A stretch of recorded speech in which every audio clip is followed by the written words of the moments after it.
시청자 여러분, 11월 5일 화요일 뉴스투데이 경남 시작합니다. 오늘의 주요 뉴스입니다. 대입 정시 확대를 둘러싼 논란이 확산되고 있는 가운데 전국 시도교육감협의회가 중장기 대입 개편 방안을 공개했습니다. 돼지열병으로 돼지고기의 소비가 줄고 가격도 떨어지고 있습니다. 국내 유통되는 돼지고기는 철저한 검사를 거치기 때문에 안심해도 된다고 관계자들은 강조하고 있습니다. 창원의 한 어린이집 이사장이 고무줄을 튕겨서 때리는 등 아이들을 학대한 의혹이 불거졌습니다. 해당 이사장은 장난이었다고 경찰에 진술한 것으로 전해졌습니다. 진주대첩의 숨은 주역인 이광학 장군이 이달의 호국 인물에 선정됐습니다. 대입 정시 확대를 둘러싼 논란과 우려의 목소리가 이어지는 가운데 전국 시도교육감협의회 대입제도 개선 연구단이 중장기 대입 개편 방안을 공개했습니다. 수시와 정시의 전형 시기를 통합하고 수능을 연 2회 실시하는 방안이 제시됐습니다. 박종훈 기자가 정리했습니다. 전국교육감협의회 산하 대입제도 개선 연구단은 우선 전형에 있어 수시와 정시를 통합해 학교의 모든 교육과정이 끝나는 시기에 실시하고 전형은 학생부와 교과, 수능, 실기 전형 4가지로 단순화하면서 대학별로 2개 이하로 간소화할 것을 주문했습니다. 수능 시험은 응시 과목을 국어, 영어, 수학 등 모든 고등학생들이 공통으로 이수하는 필수 과목에 한해 절대평가를 시행하고 수능 실시 횟수는 7월과 12월 연 2회로 늘리면서 이수 과목별로 한 번 시험을 볼 수 있도록 하자고 제안했습니다. 또한 자율활동과 진로활동 중심의 학사 관리를 위해 6단계의 전 과목 절대평가를 도입해 내신에 적용하자고 요구했습니다. 아울러 대입제도의 공정성과 신뢰성 회복을 위해 정치권의 참여를 배제하고 고등학교와 대학이 함께 연구하는 대입정책 거버넌스 구축을 제안하기도 했습니다. 수능 중심의 정시 확대는 교육의 긍정적인 변화 방향을 거꾸로 돌리는 것으로 고교 학점제 시행 등 미래 교육에 적합한 대입제도 필요성을 재차 강조했습니다. 정시 확대 방향으로 나아간다면 그것은 정부가 이야기한 지금까지 발표된 모든 교육과정 운영과는 상치되는 대입 전형이 4년 예고제인 점을 감안하면 2025년 고교 학점제 전면 시행과 연계한 2028학년도 대입제도 개편은 더 이상 미룰 수 없는 과제가 되고 있습니다. 공교육 정상화를 위해서는 학교 교육에 충실한 학생들이 인정을 받을 수 있는 학생부 교과 전형의 비중을 확대하는 쪽으로 제도가 개선되어야 될 것 같습니다. 교육감협의회 대입제도 개선 연구단의 이번 제안은 정시 확대 발표를 앞두고 있는 정부를 우회적으로 압박하는 모양새입니다. 현장 조사 중심의 목소리가 어느 정도 반영될지 주목됩니다. MBC 뉴스 박종웅입니다. 아프리카 돼지열병이 발생한 이후 돼지고기 소비 심리가 위축되면서 관련 업계가 울상입니다. 어제 열린 돼지고기 소비 촉진 행사에서 관계자들은 국내에서 유통되는 돼지고기는 철저한 검사를 거치기 때문에 안심해도 된다고 강조했습니다. 이상훈 기자가 보도합니다. 창원의 한 외식 브랜드 업체, 소와 돼지고기 맛집으로 소문난 이 업체도 지난 9월 중순부터는 돼지고기 소비 트렌드가 달라졌습니다. 아무래도 이런 일이 일어나고 나서부터는 좀 돼지고기를 좀 많이 끓이시는 것 같습니다. 그러다 보니까 이제 돼지고기류보다는 그 비슷한 가격대의 소고기를 좀 많이 찾으시는 것 같습니다. 지난 9월 경기도 파주에서 아프리카 돼지열병이 발생한 이후 소비자들이 돼지고기를 꺼리고 있습니다. 소비 심리가 위축돼 산지 시세는 30% 이상씩 떨어졌고 한때 1kg에 6,000원을 넘던 도매 가격은 지난주 2,900원대까지 떨어졌습니다. 돼지고기 소비를 늘리기 위한 행사가 경남도청 식당에서 열렸습니다. 맛있게 삶은 돼지고기 수육을 식판에 듬뿍 담아서 먹습니다. 김경수 도지사도 돼지고기 소비를 당부했습니다. 인체는 사람한테는 전혀 무해합니다. 농가들이 가격이 떨어져서 여러 가지 어려움을 많이 겪고 있는데 이런 때일수록 오히려 돼지고기 소비를 좀 우리 도민들께서 늘려주시면. 한돈협회 등은 국내에서 유통되는 돼지고기는 철저한 검사 과정을 거쳐 시중에 공급돼 안전하다고 당부했습니다. 아프리카 돼지 열병이 걸린 돼지는 시중에 유통되지 않습니다. 그리고 시중에는 철저한 검사를 거쳐 안전한 돼지고기만 공급되니 안심하고 드시면 좋겠습니다. 경상남도는 기업체 급식소 100곳 등 관련 기관과 단체에 소비 확대에 동참해 줄 것을 요청하고 경남농협도 소비 촉진 행사를 이어갈 계획입니다. 한편 지난달 9일 이후에 국내 양돈 농가에서 아프리카 돼지 열병이 추가로 발병한 사례는 없고 야생 멧돼지 사체에서만 해당 바이러스가 검출되고 있을 뿐입니다. MBC 뉴스 이상훈입니다.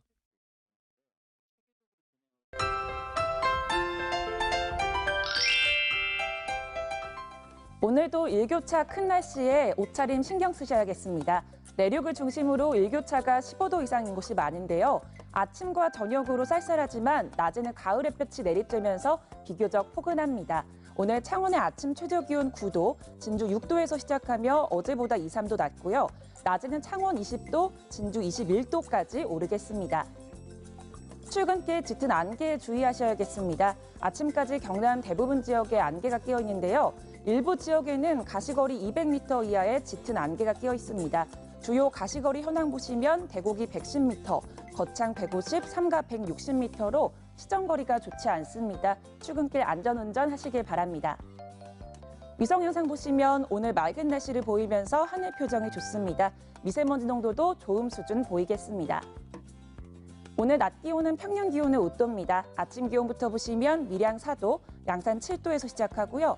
낮에는 밀양 21도, 함안 22도까지 오르겠습니다. 서부 지역 보시면 거창 4도, 삼청 7도에서 시작합니다. 낮에는 거창 20도, 합천 21도까지 오르겠습니다. 바다의 물결은 최고 2m까지 일겠습니다.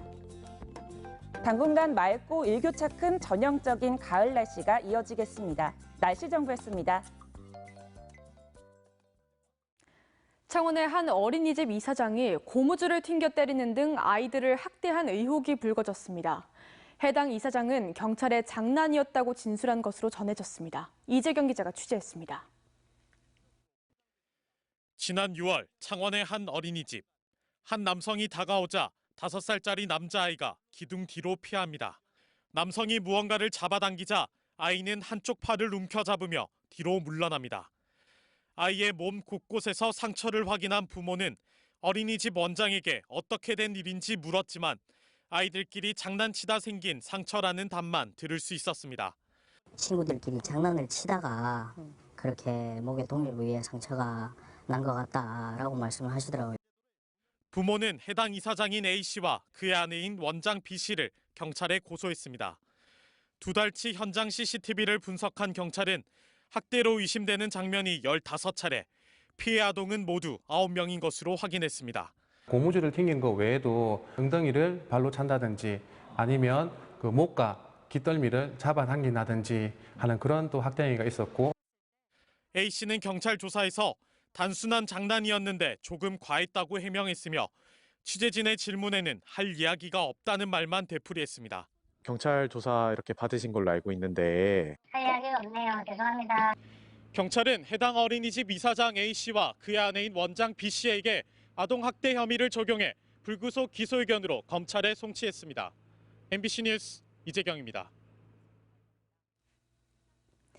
진주대첩의 숨은 주역인 이광학 장군이 이달의 호국 인물에 선정됐습니다. 곤양 군수로 전쟁에 참여한 점을 기리며 사천시와 곤양면도 이 장군 기념 사업에 박차를 가하고 있습니다. 김태석 기자가 보도합니다. 1592년 10월 10일 왜군 3만여 명이 이순신의 수군을 피해 곡창지대 전라도를 점령하려고 그 길목인 진주성에 총공세를 펼쳤습니다. 3천여 명의 조선군이 똘똘 뭉쳐 승기를 잡던 무렵 총사령관인 진주목사 김시민 장군이 적탄에 맞아 쓰러집니다. 자칫 전세가 역전될 수 있던 순간 좌익장인 이광학 장군이 지휘권을 이어받아 대승으로 마무리합니다. 전쟁기념관은 이런 활약을 펼친 진주대첩의 숨은 주역 이광학 장군을 11월에 호국인물로 선정했습니다. 그분의 주의력, 또 용맹성, 요인들이 다 되어 있기 때문에 유일한 임진왜란 때의 6절의 승리, 진수성 전투를 승리로 이끈 장본인이 아닐까 생각하고 있습니다. 이광학 장군은 임진왜란 직전 곤양 군수로 부임했다가 나라의 명을 받고 참전했습니다. 곤양군은 사천시의 한 면에 불과하지만 1914년 행정구역 개편 전까지는 사천의 곤명면, 서포면뿐 아니라 하동의 금남면, 금성면, 진교면의 일부를 관할하는 교통군사의 요충지였습니다. 이광학 군수 역시 거북선 제작을 주도한 나대용 군수와 함께 조선시대 236명의 곤양 군수 가운데 한 분입니다. 역사를 재조명하여 곤양 군수 테마길에서 제2의 곤양군을 만들고 있습니다. 둘레길도 만들고 있고 6가지의 행태대로 길을 만들어서 곤양면에서는 역대 군수들의 업적을 기리기 위해 군수 부임행차 재현을 비롯한 각종 기념 사업들을 벌이고 있습니다. 사천시는 곤양군수 길과 함께 이순신 장군이 유숙한 응치루와 곤양객사 등을 묶어 임진왜란을 주제로 한 사천 서부 지역 관광 벨트를 만들 계획입니다. MBC 뉴스 김태석입니다. 경상남도 소비자정책심의위원회가 시내버스 요금을 200원 인상하기로 결정했습니다. 경상남도는 지난 4년 동안 시내버스 요금이 오르지 않았고 특히 주 52시간제 시행으로 시내버스 업체의 인건비 부담이 크다며 요금 인상안을 심의위에 제출했습니다. 앞서 민중당 진주시위원회는 시내버스를 주로 이용하는 서민의 호주머니를 털어 시군의 시내버스 예산 절감 효과를 얻겠다는 경상남도의 정책이 과연 정의로운 일인지 묻지 않을 수 없다며 요금 인상을 보류할 것을 촉구했습니다. 경남도의회가 오늘부터 다음 달 13일까지 39일간 정례회를 이어갑니다. 이 기간 지방의회 핵심 기능인 행정사무감사를 비롯해 경상남도와 경남교육청의 내년도 새해 예산안 심사와 각종 현안에 대한 도정 질문에 나섭니다. 도의회 행정사무감사는 6개 각 상임위별로 주요 사업 현장을 비롯해 행정 전반을 점검할 예정입니다. 투데이 경남입니다. 사천 지역 자원봉사자 한마음대회가 오늘 오전 10시 30분부터 사천시 삼천포체육관에서 열립니다. 경상남도 산불 지상진화 경연대회는 오늘 낮 의령군 관문공원에서 펼쳐집니다. 통영 해양경찰 방제 11호정 취역식은 오늘 오후 2시 통영시 정량동 해경 전용부두에서 진행됩니다. 일회용품 줄이기 민관 협약식은 오늘 오전 10시 30분 김해시청에서 열립니다. 창원시가 지난해 세계 사격 선수권 대회에 이어서 2023년 아시아 사격 선수권 대회를 유치했습니다. 지난 2일 쿠웨이트에서 열린 아시아 사격연맹 총회에서 창원시는 유효 투표인 67표 가운데 40표를 얻어 최종 개최지로 결정됐습니다.